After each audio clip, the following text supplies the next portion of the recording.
Hello everyone, नमस्ते।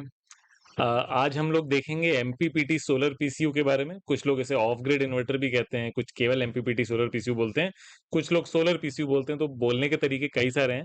कुल मिला के मार्केट में आप जो देखते हैं, जो सबसे ज्यादा अवेलेबल पीसीयू है आज के टाइम पे, जो कि बेसिकली सारे ब्रांड्स बनाते हैं, जो बैटरी के साथ लगता है, उसको हम लोग अभी एमपीपीटी सोलर पीसीयू बोलेंगे या ऑफ ग्रिड इन्वर्टर बोलेंगे, इंटरचेंजेबली बोल सकते हैं।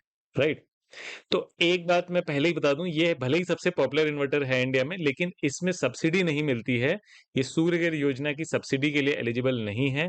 इसलिए नहीं है क्योंकि उसमें आपको ग्रिड फीडिंग इन्वर्टर रिक्वायर्ड है, जो कि ग्रिड टाइड इन्वर्टर होता है या हाइब्रिड इन्वर्टर होता है, जो उल्टा बिजली डाल सकता है ग्रिड के अंदर में। ये वाला इन्वर्टर उसके लिए एलिजिबल नहीं है। फिर भी ये बहुत पॉपुलर इन्वर्टर इसलिए है क्योंकि मोस्टली हर जगह अवेलेबल है।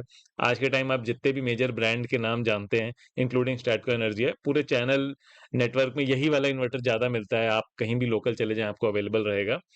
इससे आपको बैकअप मिलेगा। तो अ, अभी भी बिजली की समस्या जहाँ पे पूरी तरीके से सॉर्ट नहीं हुई है, वहाँ पे बैकअप इसी टाइप के इन्वर्टर और बैटरी के थ्रू मिलता है। सोलर से जो चार्ज हुई बैटरी के थ्रू आपको बैकअप मिलता है।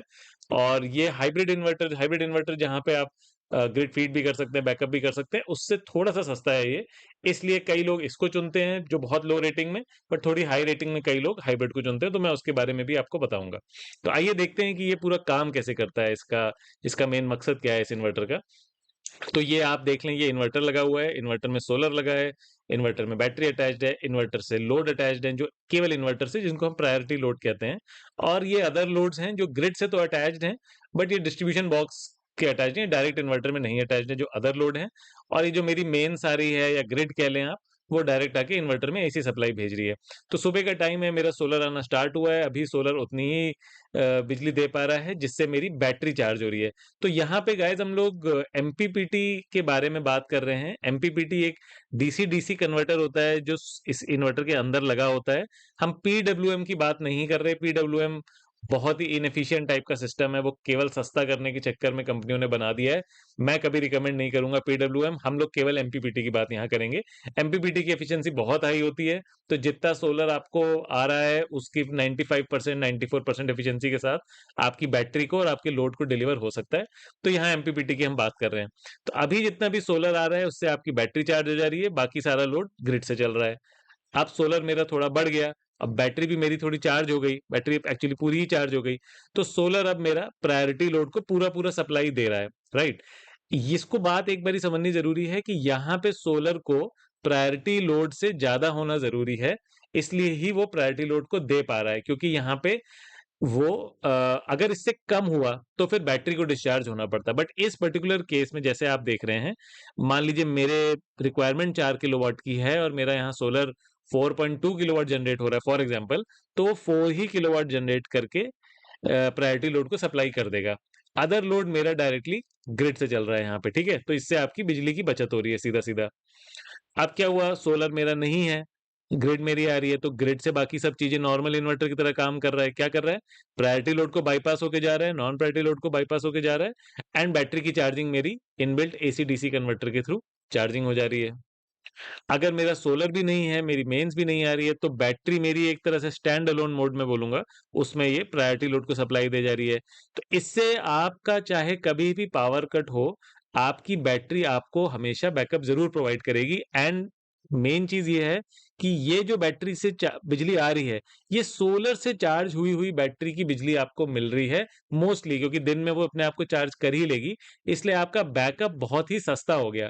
तो जहाँ 1 घंटा बिजली जा रही है, 2 घंटा बिजली जा रही है, वहाँ वर्चुअली आपकी बैकअप की बिजली एकदम फ्री ही है, क्योंकि वो पूरी सोलर से चार्ज हुई है, राइट? कुछ नहीं चल रहा, मेरा सोलर भी नहीं है, बैटरी भी एक तरह से बहुत कम जा चुकी है, मेंस नहीं है, और अगर डीजी सेट है तो मैं उस टाइम पे जनरेटर अपना ऑन कर दूँगा, वो बैटरी भी चार्ज करेगा एंड बाकी दोनों लोड को भी बाईपास मोड में चलाएगा। अब फ़ायदा क्या होता है? फ़ायदा मैं आपको बेसिक समझा देता हूँ। एक है कि जिन जगहों पे बहुत बिजली आती है, राइट? वहाँ पे मैं इसका मोड कर दूँगा सोलर बैटरी ग्रिड। यानी कि पहले सोलर पे पूरा चले, फिर बैटरी पे पूरा चले, फिर ग्रिड पे आए। इसमें क्या है, हमको पता है हमारी बैकअप की रिक्वायरमेंट बहुत कम है, इसलिए सोलर और बैटरी पूरा-पूरा अपने आप को पहले चला लें, फिर ही ग्रिड पे आए।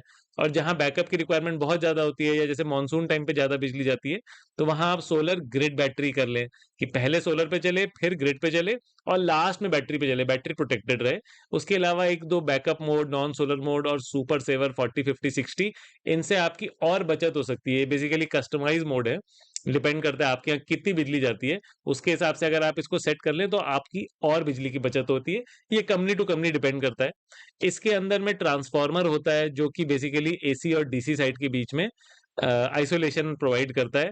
हाई फ्रीक्वेंसी इन्वर्टर भी मार्केट में आज के टाइम बहुत आ गए हैं, बट ये सब चाइनीज मॉडल हैं एंड मेरी आपसे यही गुहार रहेगी कि हाई फ्रीक्वेंसी बिल्कुल मत लगाएं। हाई फ्रीक्वेंसी बहुत खराब होता है मार्केट के अंदर में। आप इसका सेम सिंपल सी चीज ये है कि आज तक होम इन्वर्टर मार्केट में कोई भी हाई फ्रीक्वेंसी इन्वर्टर नहीं आ पाया, क्योंकि हमारे लोड भी बहुत खराब है और हमारा ग्रिड भी बहुत खराब है। इसलिए ट्रांसफार्मर होना बहुत जरूरी है आइसोलेशन प्रोवाइड करने के लिए। अलग-अलग रेटिंग में ये आते हैं, मोस्टली सिंगल फेज़ में ज़्यादा यूज़ में आते हैं क्योंकि घरों में सिंगल फेज़ ज़्यादा सप्लाई होती है। पेट्रोल पंप में लगते हैं, वहाँ भी सिंगल फेज़ की सप्लाई होती है, हॉस्पिटल्स में लगते हैं।